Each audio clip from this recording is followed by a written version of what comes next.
নমস্কার বন্ধুরা, আজ আমি আপনাদের তৈরি করে দেখাবো পটলের একটি ভিন্ন ধরনের রেসিপি, যেটা কি বাচ্চারা খেতে ভীষণই পছন্দ করবে। তো চলুন বন্ধুরা, শুরু করা যাক আমার আজকের এই ভিডিওটি। সবার প্রথমে গ্যাস ওভেনে একটি কড়াই বসিয়ে দিয়েছি, তার মধ্যে দিয়ে দিলাম 1 টেবিল চামচ পরিমাণ সর্ষের তেল।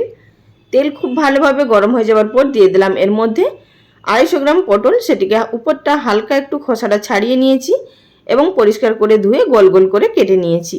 আপনারা এখানে নিজেদের প্রয়োজন অনুযায়ী অবশ্যই নিয়ে নেবেন। গ্যাসের ফ্লেম মিডিয়াম টু হাইতে থাকা অবস্থাতে প্রথম অবস্থাতে 2 মিনিট মতো ভেজে নেব শুধু তেলের মধ্যে। আর বন্ধুরা, এই রেসিপিটা যাদের বাড়ির বাচ্চারা পটল খেতে একদমই পছন্দ করে না, যদি পটলের এই রেসিপিটা একবার বানিয়ে দেন, তারা কিন্তু ডাল ভাতের সঙ্গে খেতে ভীষণই পছন্দ করবে। তো বন্ধুরা, এখানে মিনিট 2 ভেজে নেওয়ার পর এবার আমি গ্যাসের ফ্লেমটা একেবারে লোতে করে দিচ্ছি। এবার আমি এর মধ্যে এড করে দেব স্বাদ মতো নুন আর পরিমাণ অনুযায়ী হলুদের গুঁড়ো। আর এখানে বন্ধুরা, আপনারা আলুও কিন্তু ছোট ছোট গোল গোল করে দিতে পারেন বা কুচি কুচি করেও দিতে পারেন, যদি আপনাদের বাচ্চারা আলু খেতে এর মধ্যে পছন্দ করবে। তো নুন হলুদটা দিয়ে দেওয়ার পর আবারও এটিকে নাড়াচাড়া করে মিশিয়ে নিতে হবে।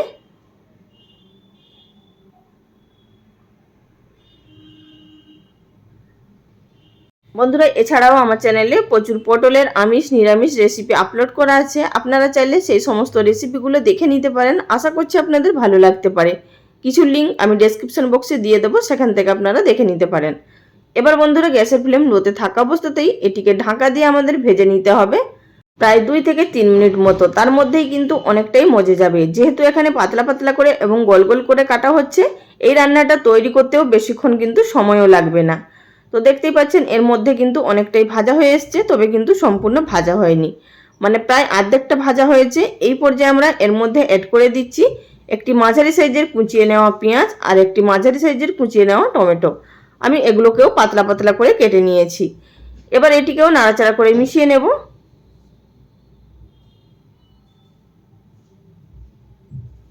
মিশিয়ে নেওয়ার পর এবার ঢাকা দিয়ে এটিকেও আবার 3 মিনিট মতো রান্না করে নেব। অবশ্যই কিন্তু লো ফ্লেমে করতে হবে এবং মাঝখানে 1-2 বার নাড়াচাড়া করে নিতে হবে, না হলে তলার দিকে লেগে যেতে পারে। তো বন্ধুরা, এখানে দেখতেই পাচ্ছেন প্রায় সমস্ত সবজিগুলো 70% মতো ভাজা হয়ে গেছে। ঠিক এই পর্যায়ে আমি এর মধ্যে এড করে দেব 1 টেবিল চামচ পরিমাণ আদা রসুন বাটা। তার আগে আমি এর মধ্যে এড করে দিচ্ছি 3টে কাঁচা লঙ্কা ছোট ছোট কুচি করে। আপনারা চাইলে এখানে কাঁচা লঙ্কা বাড়িয়ে বা কমিয়ে দিতে অবশ্যই পারেন। তারপর আমি এর মধ্যে দিয়ে দিচ্ছি 1 টেবিল চামচ পরিমাণ আদা রসুন বাটা। এই পর্যায়ে কিন্তু আদা রসুন বাটাটা দিতে হবে এখানে, মানে সবজিগুলো যখনই প্রায় 70% মতো ভাজা হয়ে যাবে, তারপরেই কিন্তু আদা রসুন বাটাটা ব্যবহার করতে হবে। দিয়ে দিলাম 1/2 টিস্পুন পরিমাণ জিরে ধনে গুঁড়ো, আর দিয়ে দিচ্ছি এর মধ্যে 1/2 টিস্পুন পরিমাণ কাশ্মীরি লঙ্কার গুঁড়ো। এটি শুধু আমি কালারের জন্য ব্যবহার করলাম, আপনারা চাইলে এখানে এটি স্কিপ করে দিতে পারেন, শুধু কাঁচা লঙ্কা কুচিও ব্যবহার করতে পারেন।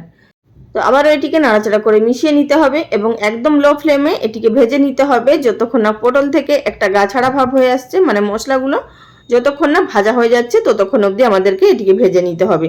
তার মধ্যেই কিন্তু পটলগুলো একদম খুব সুন্দর করে ভাজা হয়ে যাবে এবং পেঁয়াজ টমেটোও সেদ্ধ হয়ে যাবে। তো বন্ধুরা, এটিকে লো ফ্লেমে ঢাকা ছাড়াই নাড়াচাড়া করতে হবে। তারপর আমি এর মধ্যে অ্যাড করে দিলাম 1 টিস্পুন মতো ম্যাগি মশলা। আর যেগুলো 5 টাকা দামের ম্যাগি মশলাগুলো পাওয়া যায়, সেখান থেকেই আমি শুধু 1 টিস্পুন মতো ব্যবহার করেছি। এটি দেওয়ার পর ভীষণই টেস্ট বেড়ে যাবে এবং বাচ্চারাও কিন্তু খুশি হয়ে খেয়ে নেবে। ম্যাগি মশলাটা দেওয়ার পর শুধুমাত্র নাড়াচাড়া করে মিশিয়ে নেব। আর এর মধ্যে কোনো কিছু এড করার প্রয়োজন নেই, আপনারা চাইলে সামান্য পরিমাণ ধনেপাতা কুচি এড করতে পারেন। তবে কিন্তু এই রান্নার মধ্যে কোনো রকম জলেরও ব্যবহার করা যাবে না। আর এই ভাজাটা কিন্তু খেতে ভীষণ টেস্ট হয়, আপনারা অবশ্যই একবার বাড়িতে বানান, বাচ্চাদের খাওয়ান। এটি কিন্তু অন্যান্য পটল ভাজার তুলনায় খেতে অন্যরকম লেগে থাকে। তাহলে বন্ধুরা, আজকের রেসিপি আপনাদের কেমন লাগলো অবশ্যই লাইক কমেন্ট করে জানাবেন।